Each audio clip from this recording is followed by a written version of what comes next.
Okay, Nick, so a fantastic performance in the two-step evaluation. Really impressive to see, and you've passed it beautifully. Just first, before we get onto the actual specific trades itself and how you found it, why did you decide to go down the route of a two-step? Because it is traditionally a lot harder. Mainly for the sort of drawdown. It's 10%, isn't it, rather than 8% or 6%. You just need to be a bit more patient, I think, don't you? And you know, if you think you're going to pass it, it's sort of worth doing, I think.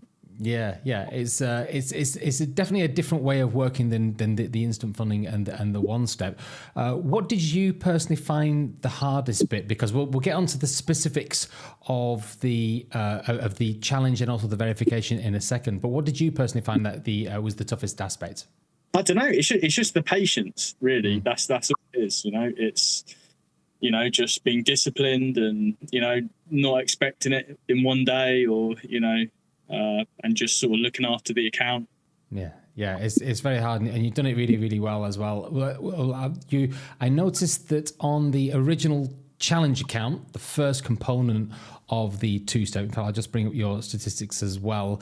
The equity curve is really, really beautiful. It looked like there was just no particular problems, and that you did that in I think it was 16 trades. But then the verification, the second component, it was a little bit more challenging. I noticed that you had right from the beginning, you had quite a pull down in that equity, almost to the drawdown level. It looked like there was a couple of silver trades in there that caused you some issues. Where is your head in that kind of a position then? How do you then start to claw it all back? I was a bit worried I'd ruined it, actually. I mean, I lacked a bit of discipline, to be quite honest, and that's why I had that curve. So, I had to, you just got to, like revenge trading is a big problem. I've suffered with that. You sort of just don't want to be wrong, and you just that's why I had that problem with silver. I just, I didn't want to accept it was going against me, and and it's just I don't know, taking the loss and moving forwards, and it's all about belief, I think, in your ability to make more winning trades. If you're not that confident in yourself, you want to latch on to every trade you're in, I think. Whereas if you just think tomorrow there'll be a new setup, and yeah. Do you have any sort of like processes? Because when you get to that point, I mean, you're nearly at the edge of the stop out level on the account. Did you stop, reset, go away for a bit, come back, reevaluate what you're doing, or did you just motor on with the next trade?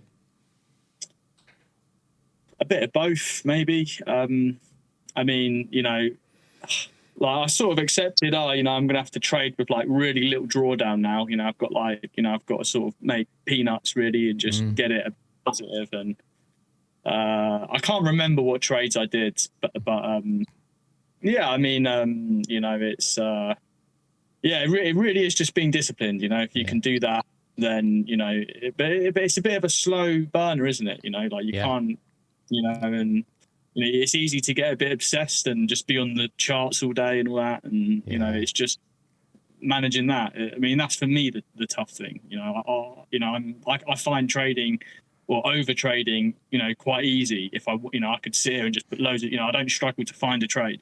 Yeah. But it's just managing, harnessing that, is sort of certainly my issue. I'm one of those D personalities, I think, where you just sort of constantly jumping in all the time. It's you're absolutely nailed it. Yeah. I mean, there's one thing that I've been trading a long time as well, and the irony is when I look back at all the years of trading, I can't actually think of a time when I clicked the button and I thought I was wrong.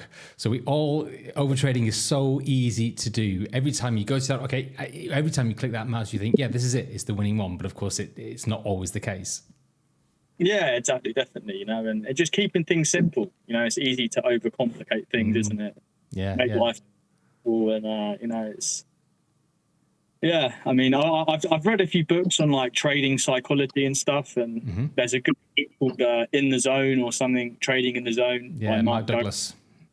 I mean, I actually read that book and then still found it hard to implement it, because I was so hardwired, and and it's all psychology, really. I think trading, it's I'm quite interested in psychology, and that's one of the things that brought me into trading.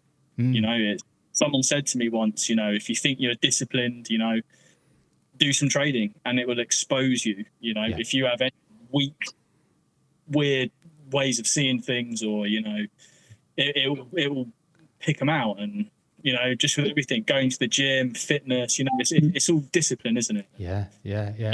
And having that ability to put that self-reflective mirror up so you can see yourself, because you're the only person that thinks the way you think as you're thinking it, and nobody else can do that for you.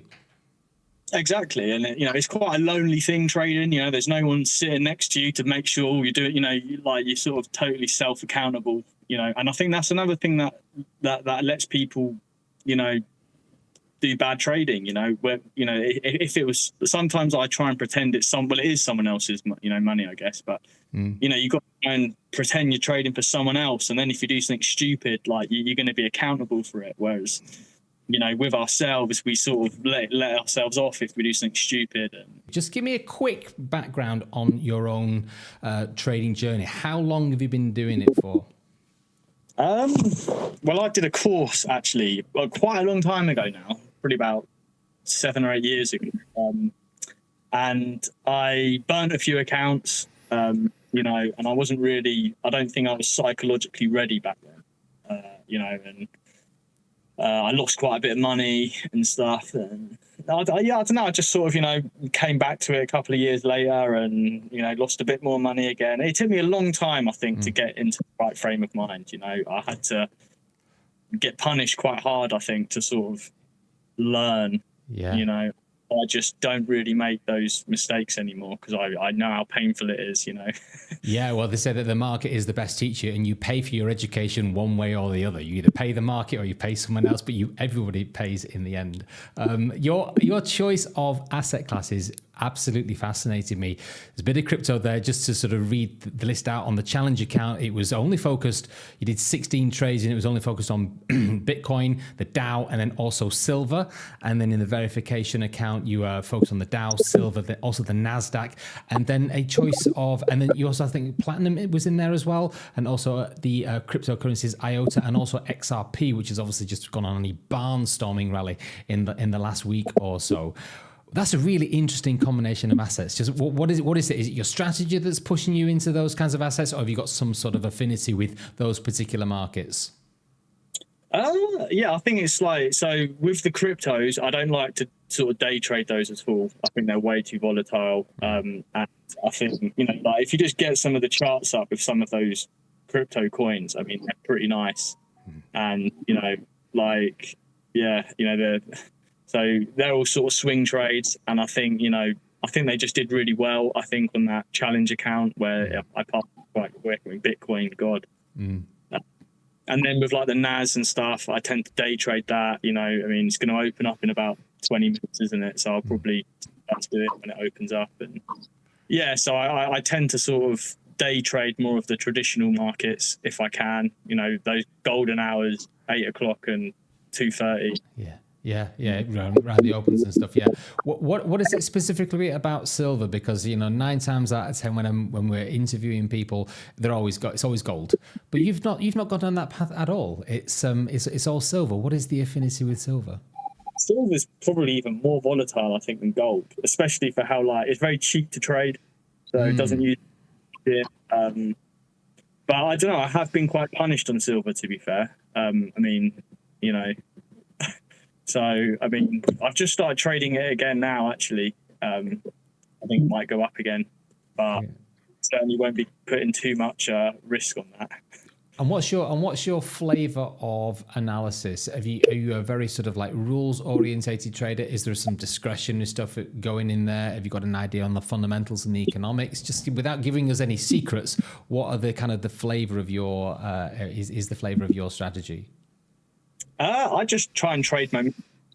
I just try and just look for pullbacks in the direction I think it's going to go in, or, you know, and yeah, you know, I try not to think about it too much. I just sort of I don't have like really fixed rules or anything. I just make sure I, you know, manage the risk, and, you know, if it goes against me, I get out, and Yeah, I mean, I think once you do it for a little while, it becomes a bit habitual, a bit second nature. Yeah. Like, I probably have quite a, organized structure, but I just don't think I do, because I just, go through the motions a bit, I guess, and yeah, I don't know, just keeping it simple, it's so easy to overcomplicate it, I think, and too many time frames, and so I have like my daily or whatever, or I quite like trading off the weekly, actually. If something looks good on the weekly, I'll then try and add multiple positions, when I'm day trading or whatever, and, hold them if I think they're going to go up. And like, as long as my stop's to break even, you can be a bit more risky, I guess, or whatever. So how has your experience been with FTUK? Yeah, very good. I think it's a really good prop firm. I'm really impressed with the asset classes that you can trade. So I'm very excited about all these cryptos. There's just so many of them. I think, those charts just, if you can hold on for a swing trade on some of those cryptos, and, you're trailing stop or something, you don't really have to do much work, I don't think. What did you make of Trade Locker as a platform? It's really good. It's really good. I think, is Trade Locker TradingView? It looks a bit similar to it. Trade Locker it's the TradingView charts that's been built on top of an execution method that they based around how TradingView functions. So it's got that TradingView feel, but it's actually, they've done an amazing job of making the order, just making the whole thing seamless. And we've only really just started using it, but it's out of all of the mobile trading experiences I've ever seen, I think that TradingView, Trade Locker is the closest to good quality trading on a mobile that I've ever seen. Yeah, no, it's a really good platform. I'm very happy with Trade Locker, and I think you can put your own sort of indicators onto the charts quite easy. I mean, I haven't tried doing that, but I think you can. If you've got your own sort of special indicators that you use or whatever, you can load them up. And yeah, it's a really good platform. I quite like using the Heikin-Ashi candlesticks as well sometimes. Heikin-Ashi guy, yeah. Just for a bit of bias and stuff, and yeah, it's a very good platform. I'm very happy with it. Good, that's fantastic. Well, listen, congratulations, and you join a select band of people that are in that funded stage on a two-step evaluation on a top tier 100k account. You're fully funded now. Congratulations, and welcome to FTUK. Lovely, yeah. Thank you very much. It's a pleasure.